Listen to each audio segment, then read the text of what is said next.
Hi, I'm Seth, the Shop Foreman here at Halton Honda. Today I'm replacing the timing belt on this Odyssey. What is a timing belt, Seth?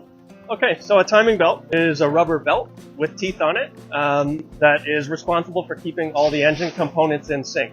So when pistons are coming up and valves are coming down, it keeps it in sync so they don't collide into each other. Why does it need servicing, Seth? Because the timing belt's made of rubber, it's susceptible to deterioration and wear just like your tires. So if the timing belt were to deteriorate and break, that results in engine components internally colliding, which can result in major damage to your engine and a pretty costly repair. When should it be serviced, Seth? Well, when it comes to your timing belt, timing is everything. Every 7 years or 160,000 kilometers. And since they often need to be replaced at the same time, we'll inspect your water pump and your timing belt tensioner while it's in. So which Honda vehicles have timing belts? So all Hondas that have a V6 engine will have a timing belt that's going to need to be replaced sooner or later.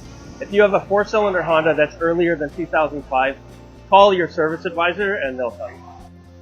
What's in it for me, Seth? So besides a great running Honda, 15% off parts and labor when you have it replaced at Halton Honda. Thanks, Seth.